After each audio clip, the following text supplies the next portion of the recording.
সংসারের কাজের শুরু আছে, কিন্তু এর শেষ যে কোথায় সেটা আমরা কেউ জানি না। সম্মানিত দর্শক, আসসালামু আলাইকুম। আমি ফাতেমা বলছি নারায়ণগঞ্জ থেকে। সবাইকে ওয়েলকাম জানিয়ে শুরু করছি নতুন দিনে নতুন আরেকটি লাইফস্টাইল ব্লগ ভিডিও। তো আশা করছি শেষ পর্যন্ত থাকবেন, ভালো লাগবে ভিডিওটি দেখতে। তো এখানে সকালের নাস্তা খাওয়া দাওয়া হয়ে একদমই টেবিলে অগোছালো ছিল। শুরুতেই হচ্ছে সেটাকে গুছগাছ করে নিচ্ছি। আর এই তো এগুলোতে একটু ধুলাবালি পড়ে আছে, মুছে নিব। ফুলগুলো হচ্ছে এখন চেঞ্জ করব। এখানে এই ইটা আর কি রাখছিলাম, যে এটা কি বলে, রজনীগন্ধা নাকি, যাই হোক একদম নষ্ট হয়ে গেছে, মানি প্লান্টের সাথে রাখছিলাম। তো এখন আমি এগুলোকে ধুয়ে নিয়ে আসব আর টেবিলটাকে মুছে নিচ্ছি।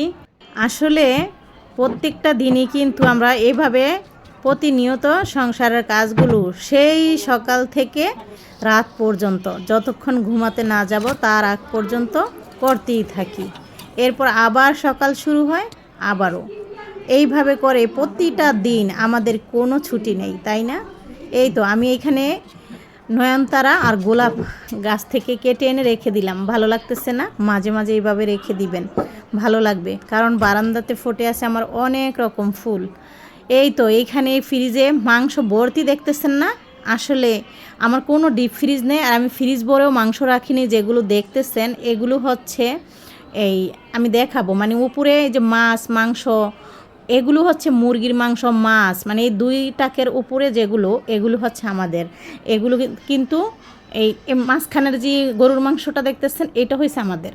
আর উপরে কিন্তু মাছ মাংস আর অন্য অন্য আর এই যে নিচে রাখছি, এইখানে হচ্ছে আত্মীয় স্বজনদের, মানে গ্রামের আত্মীয় স্বজন আমার মেয়ের আছে, যার কারণে এই নিচেরটাতে ফুল।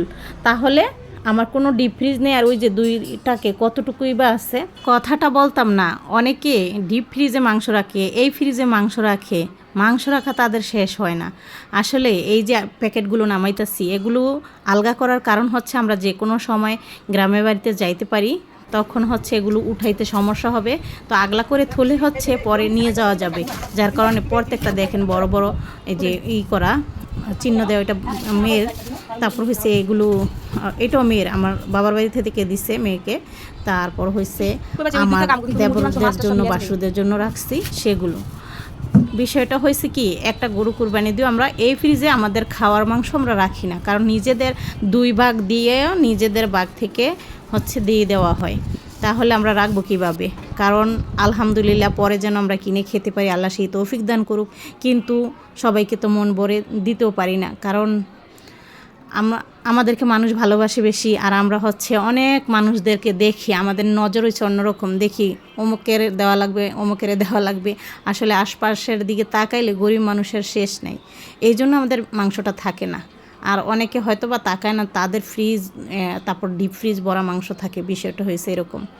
তো যাই হোক, আল্লাহ তৌফিক দেখ, সব দিয়ে দিব, কোনো সমস্যা নেই। নিজেরা পরে কিনে খাবো, এটা হয়েছে আপনাদের ভাইয়ার কথা, আমারও কথা। পরশু দিনে অনেকগুলো মোরগ আনছে, কেটে কুটে আমি ফ্রিজে রেখে দিয়েছি। দেখলেই বোঝা যায় আসলে গরুর মাংস কোনগুলো আর মাছ মাংস কোনগুলো অন্য। তো যাই হোক, এইখানে আমার মশলাপাতিগুলো অনেকটা শেষ হয়েছে, সেগুলো ভরে টরে রাখতেছি। দুধ, চা পাতা, তারপর হয়েছে তেল, এরপর গরম মশলার ডিব্বাতে তেজপাতা শেষ হয়ে গেছে, একটাতে ভরে দিলে ভালো হয়, একটা থেকে আমি সব পেয়ে যাই। এই পাশে হচ্ছে লবণ রাখলাম এটাতে। আর ওই যে আমার যে একটা দেখতেছেন, এটাতে চিনি রাখি, সহজে চিনিটা বারবার নিয়ে যাই, চা করাতে হয় সকাল বিকাল, এই আর কি। তো এই জন্য এইখানে এখন আমি এই ডিব্বাগুলো মোছা দিয়ে রেখে দিলাম। এটাতে একটু কফি আছে, সেটাকে এভাবে পরে রেখে দিলাম। আর এই তো এখন চুলাটাকে মুছে টুছে আবার রান্না করা শুরু করে দিব। তো তার আগে হচ্ছে আমি একটু সময় হাতে বেশি পাইছি, তো একটু মানে কাপড় কাটবো, মানে রান্না করার আগে কাপড় টাপড় কেটে তারপর যদি রান্না বান্না করতে যাই, বিকেলে দেখা যায় কাপড় কাটার ঝামেলাটা থাকে না। তাও আজকে শুক্রবার, আজকে বিকেলের দিকে একটু বের হব, যার কারণে এখন করে নিচ্ছি।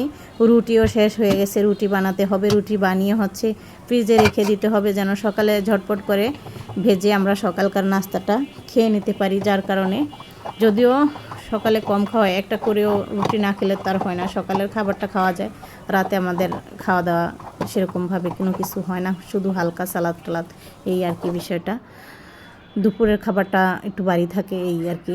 তো এক এক করে আমি এইভাবে পেপার, মানে টিস্যু পেপারগুলো দিয়ে দিয়ে রাখবো, ভাজলাম না, চাইলে ভেজে রাখতে পারেন, ভেজে রাখলে একটু ভালো হয়। আর কাঁচাটা রাখলেও সমস্যা নেই যদি ফ্রিজের ঠান্ডার ভালো থাকে। আমি তো ডিপে রাখি না, নর্মালে রাখি। আমি নর্মালে রেখে এগুলো 5-6 দিন খাইতে পারি, কোনো সমস্যা হয় না, ভালো থাকে আর কি। ঠান্ডাটা বেশি থাকলে সমস্যা হয় না। যাদের ঠান্ডা কম হয় তারা কিন্তু এভাবে রাখতে, উপরে আরেকটা পেপার দিতে হবে, না তো ঘামে এই যে হয়ে যাবে, রুটির উপর পড়বে। তো এইভাবে রেখে দিলাম। আর ওগুলো বিকেলে ভেজে নিব। শেফালি চলে আসছে। আর এই তো এখন রান্না বান্নার জন্য কলিজা ফেফসা একসাথে রাখা ছিল, তো এগুলো আমি একটু সিদ্ধ দিয়ে, হালকা সিদ্ধ দিতে হবে, মানে একবারে পুরো বলক উঠাইলে কিন্তু রক্তটা ভিতরে থেকে যাবে। আর অল্প অল্প করে এভাবে 3 ধাপে সিদ্ধ করে ময়লাগুলো উঠিয়ে ফেলবো। তো দেখুন এইভাবে করে কিন্তু আমি কলিজার যে ভিতরের ময়লাটা বা রক্তটা সেটা বের হয়ে আসছে। আর উপরের আবরণটা এভাবে করে হাত দিয়ে টেনে ফেলে দিতে হবে। তো এইভাবে করে করব। আর আমরা যখন কুরবানি দিয়েছি, মানে সব কিছু মিস করে ফেলে আপনাদের ভাইয়া, তো এগুলোও মিস করে ফেলেছে, আলাদা কোনো কিছু রাখি না। যখন মেয়ে বললো যে কলিজা আব্বু রাইখা দাও, তখন এর পরিমাণে মাংস এখানে দিয়ে ওজনে মাংস দিয়ে কলিজাগুলো আলাদা করে রাখছে। অতটুকু আবার কম নেওয়া হয়েছে, 3টা ভাগের থেকে কম নিচ্ছে, এইভাবে আর কি, মানে আমাদের ভাগ থেকে বেশি দেওয়া হয়েছে এই বিষয়টা। তো এই তো রান্নাবান্না করতেছি। আমার আব্বু এই কাজটা করতো, কুরবানি দিলে সব একসাথে মিক্স করে ফেলবো। অনেকে আছে না আলাদা আলাদা নিয়ে নিল, সেটা করব না, সব একসাথে মিক্স করে তারপর হয়েছে সবার মাঝে দিবে, এই হয়েছে। তার কাছ থেকে আমাদের অভিজ্ঞ। তো যাই হোক, আমরা সেই নিয়মেই করি। অনেকে আছে এগুলো ধরে না, অন্যভাবে চর্বি আলাদা করে, তেল আলাদা করে, আসলে এরকম না, যা হয়েছে তা মিক্স করে সবার মাঝে থাকবে সেটা। নয়তো একজনের ভালো থাকবে, একজনের মন্দ থাকবে, এইটা ভালো না। নিজেরা ওই বাইচা বাইচা ছাক্কা মাংসগুলো রেখা দেয়, একদমই হবে না। তাহলে এটা ঠকানো গরিবদেরকে বা আত্মীয় স্বজনদেরকে, এই জন্য আর কি বিষয়টা বললাম। অনেকে করে এই কাজগুলো দেখি, কারণ সবার মন মানসিকতা তো আর এক না। আপনাদের ভাইয়া তো নামাজ পড়ে চলে আসছে, আমরা এখন খেতে বসে পড়েছি। তারপর হয়েছে এটা বিকেলের দিকে একটু রেস্ট নিলাম। বাসার নিচেই হচ্ছে মেলাটা বসে। এই তো আসলে মেলায় গেলে অনেক টাকা নষ্ট হয়ে যায়, যেটা দেখি সেটাই কিনতে মন চায়। তারপর কি করব, একটু ঘুরে আসলে ভালো লাগে। তো আজকের ভিডিওটি কেমন লাগলো জানাবেন। সবাই ভালো থাকবেন। আল্লাহ হাফেজ।